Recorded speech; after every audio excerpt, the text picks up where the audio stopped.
What's up, everybody? Welcome back to Elizabeth Elaborates. Today, I'll be elaborating on psych, it's a ramble. I have no idea what I'm talking about. But somebody told me that I should start my videos like that. Today, I'll be elaborating on blah, blah, blah. Good idea, but I don't know. I never know what's going to come out when I start this video. Only on my podcast episodes I do, which is the whole point of I will be elaborating on. That's literally the thesis of this channel. But I also say another episode of when it's a podcast, because it's an episode. This is just a video.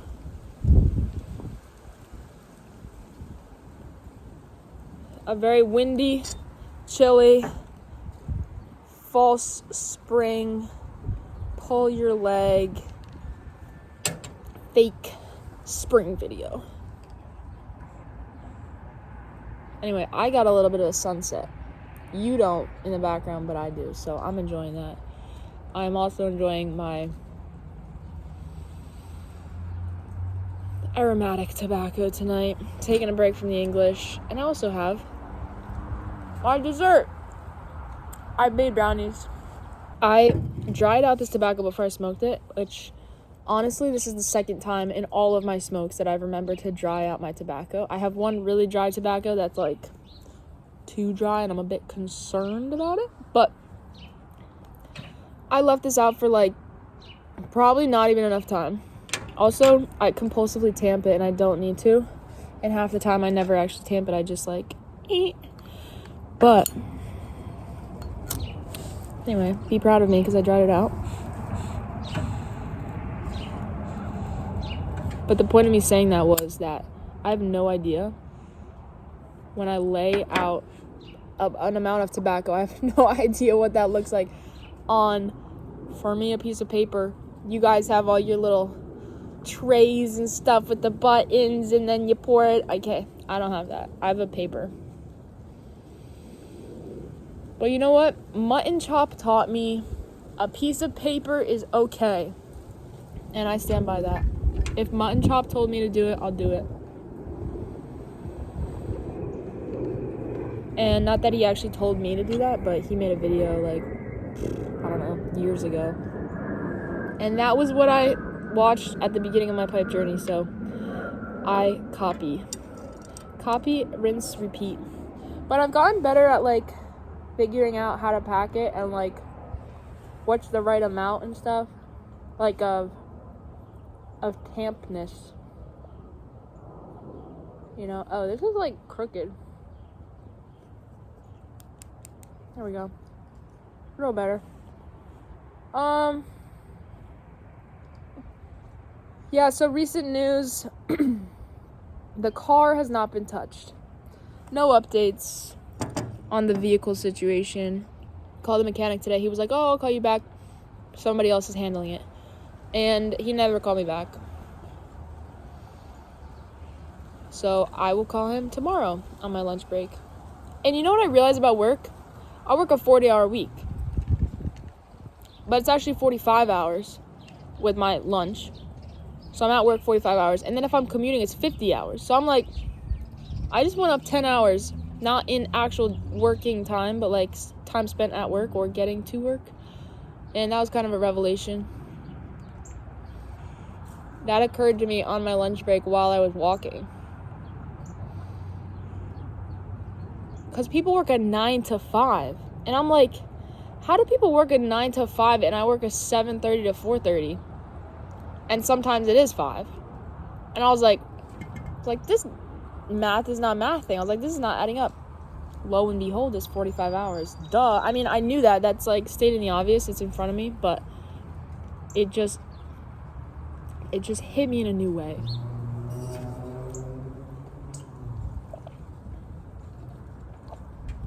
This is my water. Nothing fancy. I can't do coffee after like 3 p.m.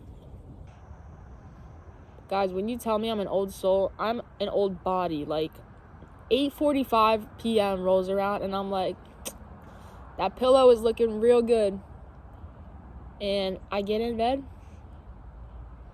scroll on my phone, play Sudoku, do my crossword, do my little mini games, read a book, and I'm out. Oh, I don't want to spoil my next book video. Really haven't been reading much at all, but I'm rereading Charlotte's Web. I'm on the edge of my seat, guys. I'm flabbergasted. I'm in awe. It's truly incredible. And yes, I've read it. Like, everyone's read it, but I have these books that, like, yeah, I've read that, all the classics of, like, childhood into, like, middle school years. But I think about those books, and I'm like, honestly, I really don't remember much.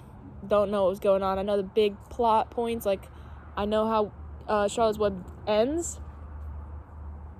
But it's a mystery up until that point. Like, I'm enjoying Charlotte's Web more than I probably should be.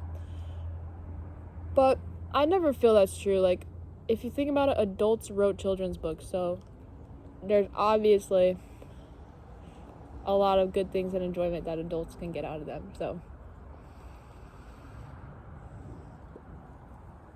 I felt that it was a classic, that I should include it in my quest to complete all the classics. So yeah. Oh, what is that? A little seed pod coming in hot. Oh, the moon is out. A beautiful crescent moon. Everyone look up. We're looking at the same moon. We're looking at the same sun. So cool.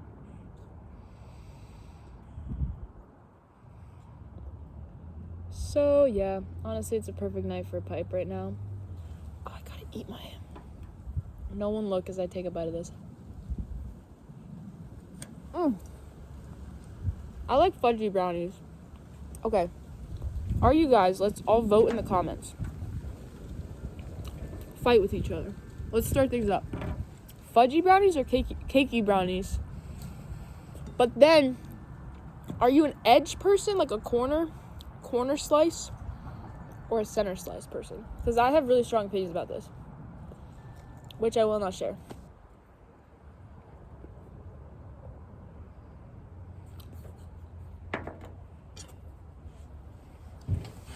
Oh, I'm cozy, guys. I'm gonna go to bed right now. Peace out. Stay with me or leave. I don't know if I have anything else to say. I'm watching the sunset right now. This beautiful cloud. Yellow on the bottom.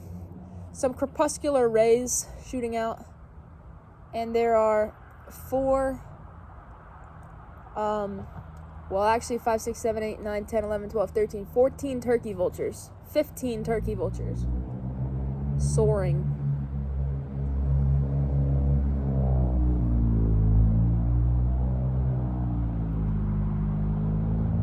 Meteorology. I don't know if you can hear me back there. Meteorology was one of my favorite classes I've ever taken. I took it in my last semester. I gave a fabulous presentation about rainbows as my last presentation of school ever. I have photos to commemorate. And my professor said, wow, you're like the presentation, like, master. Like, I should take notes from you. And I was very proud of that.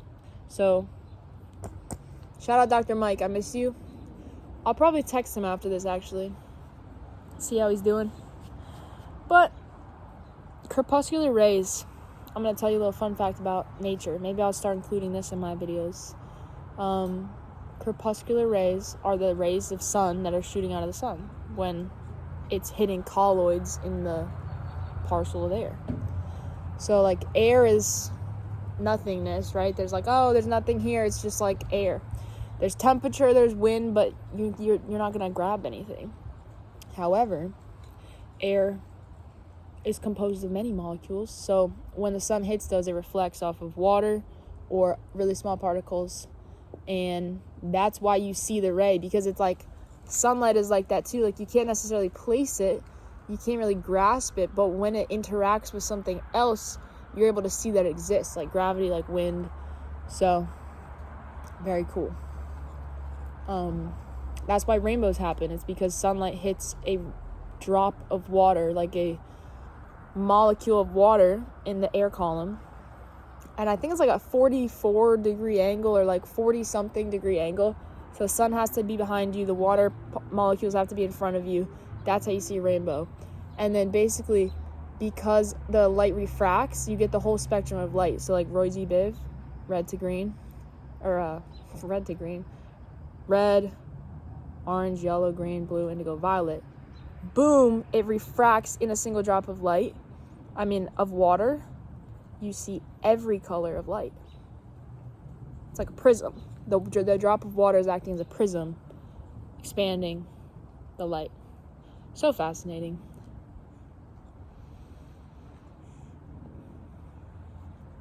So if you ever sometimes I feel like I can tell when a rainbow's coming. Like, you look outside and you're like, oh, I bet there's a rainbow out there, and maybe it's a sun shower, and maybe that's like subconsciously what you're aware of, but there really is the perfect recipe and perfect storm, if you will, to create a rainbow. Oh. And it's only a bow because that's what we can see. It's actually a circle. But from our vantage point on the earth, you can't see the whole circle. So proof that the earth is round.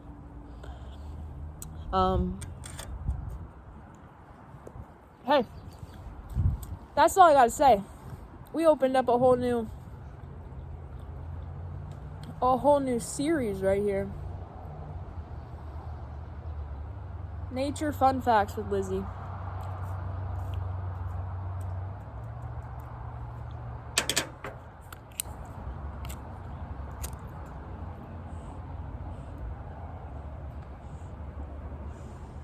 I believe it's like Pink Floyd has a prism as their logo.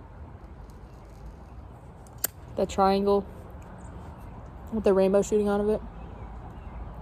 It's exactly what's happening. The more you know.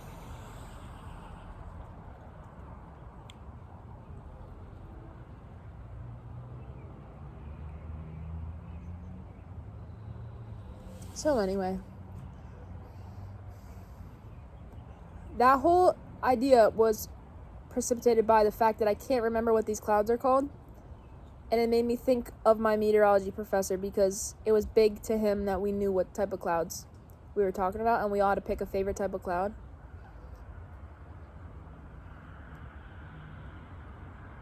So I always mean to go back and read the textbook, but hate to expose myself. I was never much for reading the textbooks. If I absolutely had to, I would. Like physics and calculus, the textbook kept me alive. But other than that, maybe one textbook I've thoroughly read. The rest I kind of just piece what I need to know, which is a shame. I could have gotten more out of my education, but life is an education. I'm not going to stop learning just because I graduated. That's just the start line, you know? I got to learn the whole rest of my life. So I believe these are cirrus clouds. Or at least some of them are. If that means anything to you. A lot of people know cumulonimbus. That's a very popular cloud amongst people. It's like a thunder cloud.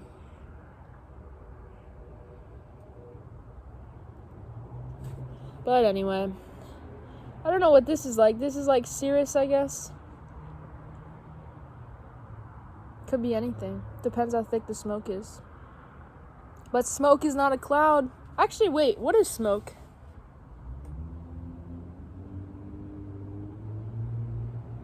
Oh my gosh, what is smoke?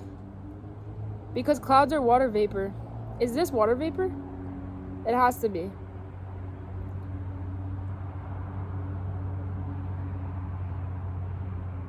But it can't be. It has to have other things in it. It has to be something else because it stings. And otherwise, every breath would be stinging. I guess it's the particles of whatever's being burnt. Or maybe I sound dumb right now, but these are the ponderings that occur to me with my pipe. What a crazy episode, guys. When I tell you, I said it before. Never know it's going to come out when I press record. And dang, it's 20 minutes already. 20 minutes for me. It's probably 15 for you. But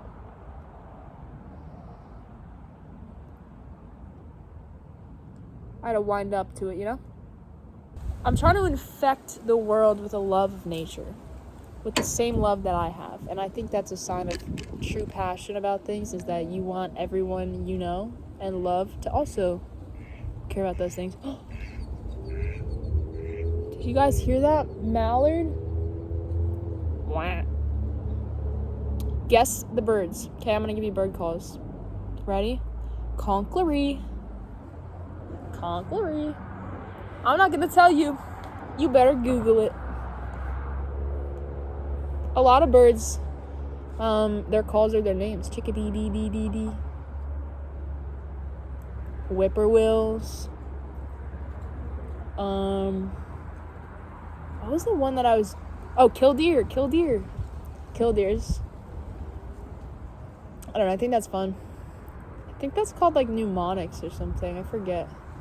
Like, what is it called when a word is made up of letters? That's called a normal word, Lizzie. No, I mean, like, scuba. I mean, like, NATO. Hey. I'm gonna say goodbye. Peace out, guys. Hope you have a good one. Happy piping. Enjoy your day. Enjoy the spring. Be aware of your surroundings, of all the cool things that you get to notice every single day. There's always more to learn. And I'm always learning more about piping. So, anyway, I'll see you in the next one.